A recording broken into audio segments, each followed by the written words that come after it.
Hi everyone, I'm Todd C. Slater, and welcome to this edition of SITV. I'm going to go a little different course this week, and what I want to talk about actually is contractors. Now, of course, as a real estate investor, there's two things that can happen. You can do the repairs yourself to your investment property, or perhaps you hire a form of contractor.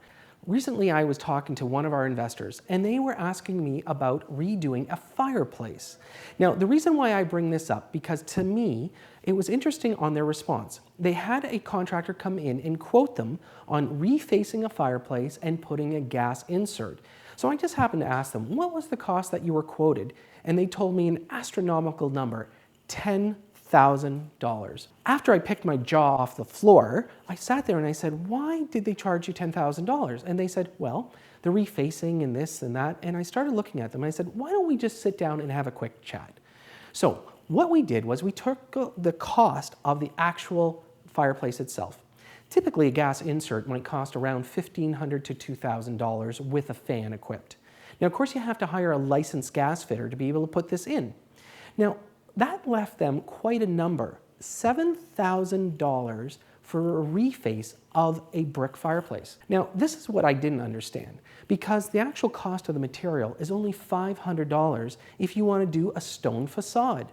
So I asked them, I said, well, what did you think of the price? And they said that they were actually considering it because they didn't know any better.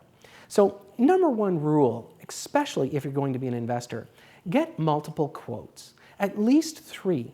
But before doing it, one of the most important things is learn what your costs are. Now, of course, they have, stores out there like Rona and Home Depot. I'm going to encourage that if you're going to do a renovation, make a checklist. Go through the stores and start finding out what the real hard costs are. Because a lot of times contractors will make a large markup. So one of the things that you can do to save money is tell them that you're going to buy the actual material. So take a look at the stone that you want. If it's a stone facade that ends up going over the brick, turn around and go to a ceramic stone supply house and buy it yourself. There's lots of them out there. But keep in mind, when they mark up the material, they sometimes charge twice the price. So if you have a $1,500 item, they'll even mark it up to $2,500 or $3,000. Now, going back to your typical repairs, being an investor, if you're doing self-management, you want to keep things cost effective. So you want to look at things that are durable, not things that are flimsy. So let's talk about floors for a second. One of the things that I encourage all investors is to turn around and put laminate in. It's one of the least expensive ways of putting floor in, but at the same time, it's easily maintained. In fact, they have quite longevity. So again, keeping in mind, keep the maintenance down. So what if your tenant spills, some juice or something? Well, the most important thing is it's an easy cleanup. When you start looking at carpet long term, a lot of wear and tear, and it holds both odors and stains. So again, laminate's a good option. Now, one of the things that most people don't realize is that when you walk into a property, a lot of people do look up at the ceilings. And of course, I'm going to give you a quick fix tip. When you see a stain in a property on a ceiling, it generally indicates that you've had some kind of water damage or roof issue. When a tenant walks into this property and they see that, they're going to be concerned and they're going to be worried about your ability as being a landlord. So here's a quick fix tip for you. Go to your local paint store. You can do it again at Rona or Home Depot, but buy a product called Zinsser.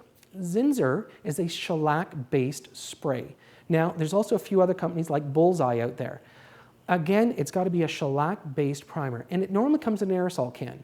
A quick spray of this 2 or 3 times, make sure you ventilate because it's a very toxic product, but what you'll do is you will then turn around and quickly do a spray on the stain. The reason why shellac is important is the stain can't bleed through. If you think you're going to just repaint a ceiling with a stain like that, it will come through automatically with even oil-based paint. You need shellac. So that's one of those quick tips that you can utilize in all your investment properties. Because again, listen, it's natural to have leaks, but don't let them be visible. So again, just one of those things that tenants do look at when they walk through a property. There's a lot of reasons for you to be able to try to fix things yourself because you want to save money. But in the long run, are you saving yourself money? Hiring a professional contractor may be your best result, and how much is your time worth?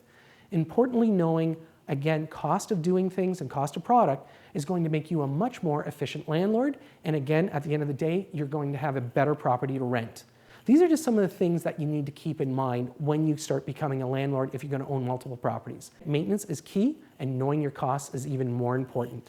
Coming up on April 5th, we have our next Simple seminar. It's a great seminar. You're going to learn a lot about investment real estate, and that's pretty much it for this edition of SITV. Thanks for joining me. I'll see you next time.